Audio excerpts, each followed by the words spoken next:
Torah tells us the dramatic story of Yaakov Avinu's flight from home, back in Parshas Vayetze.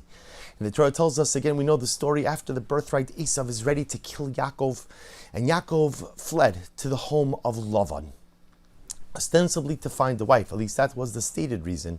But in reality, that was part of it, but it was also to go ahead and escape the wrath of Esav. And the Torah Kedosha tells us that on that first night when Yaakov Avinu is traveling, he falls asleep. And during his slumber, he has a most magnificent dream, vision. He dreamt of a ladder. Sula Mutzav Artza, there was a ladder, base on the earth, the top of it extended all the way into the heavens. Malachei Elokim Olim V'Yardim, the angels are going up and down the ladder. And not only that, but the Ribbon Shalom himself, God himself, was perched on the top of the ladder. And it is there in that dream that HaKadosh Baruch Hu communicates to Yaakov, telling Yaakov, don't worry, don't be afraid. I'm going to be with you every step of the way. You'll be successful with Lavan. You'll make it back to Canaan. All will be good. And the Torah records, Vayikas Yaakov Mishnah. So Yaakov woke up from his dream, and Vayikas is not just waking up, but almost waking up startled. Vayomer, and Yaakov said, Achein, Yesh Hashem b'makom hazeh. There is clearly God in this place. Va'anochi lo yadati, and I did not know. And Rashi understands that what Yaakov Avinu was saying was, wow, I just had this incredible prophecy, this incredible nevuah, this incredible dream. I just spoke with HaKadosh Baruch Hu. I just heard from God, and God is right here in this ladder, right perched in this place. Had I known that God was here, I would have never gone to sleep in this place. That's how Rashi understands it. But the great tzaddik Rameir Pramijlan says something so beautiful. He says the pasuk is to be read as a cause and effect. Yaakov wakes up and he realizes that he has just been privileged to see God, to speak to God. Achein yesh Hashem b'makom hazeh. And how is one privileged to have such a meaningful and close connection with the Ribono Shel Olam? And the answer is that last phrase, Va'anochi lo yadati. So we translate it as Anochi lo yadati means I did not know. The Rebbe says that's not how you do it. It's Anochi lo yadati. Oh, that makes all sense. Meaning, I did not know myself. Or explains the Rebbe, I did not spend my life focusing on myself. What does this mean?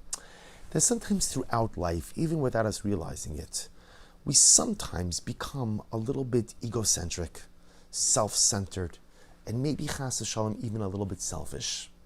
That everything in life becomes about me, my needs, my wants, my happiness. And sometimes it even leads to an erroneous mindset or a detrimental mindset that it's everyone else's job around me. It's everyone's job to make me happy. Everyone's got to cater to me. Everybody's got to beat, or march to the beat of my drum. Everybody has to do exactly what I need them to do, how I need them to do it. Well, that's not the way life works. That's not the way life works. If you want to be successful in life, a person has to avoid the temptation to be selfish and self-centered. A person has to avoid a life of anochios. It's all about me. Because you see, when a person lives a life that's all about me, there's no room for anyone else, even HaKadosh Baruch Hu, even the Ribbon Shalom. So Yaakov Avinu says, Achein yesh Hashem b'makom hazeh. There is so much godliness, so much connection, such intensity of connection with HaKadosh Baruch Hu. Why? Va'anochi lo yadati.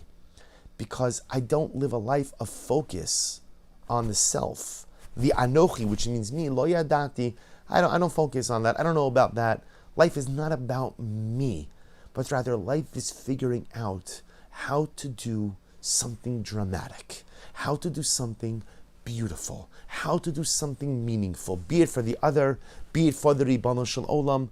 But life can't be all about me. Now, this does not mean that a person ignores their needs, or a person doesn't take care of themselves, or a person doesn't enjoy the beautiful pleasures and luxuries of life. Of course, Kadosh Baruch Hu put it all here for us to enjoy. The question is, what's your focus?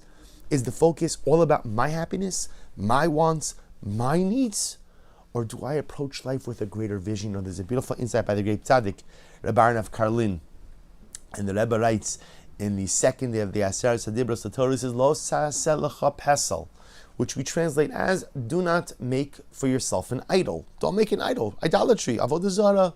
But the Rebbe says you have to read it a little bit differently. Lo sa'aseh lecha pesel. Don't make you, lecha, into an idolatry, into an idol. There are different forms of idolatry. Some people worship idols, and some people worship themselves. Both are illegal. Both are usr. Self-worship is just another form of idolatry. Yaakov Avinu teaches us, the Rebbe of Karlin teaches us, that in life it is so easy to get kind of caught up with yourself.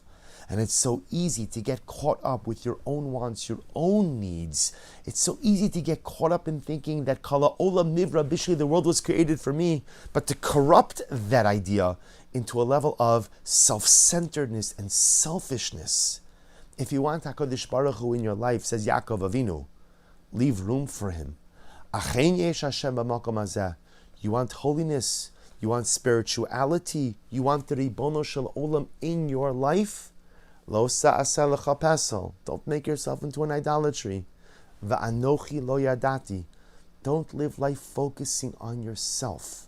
If you have approached life with a grander vision, a vision of HaKadosh Baruch Hu, a vision of others, a vision of your people, then you leave plenty of room for the Ribono Shel Olam to enter in to every area, to every arena, to every aspect of your life. Wishing everyone a wonderful day.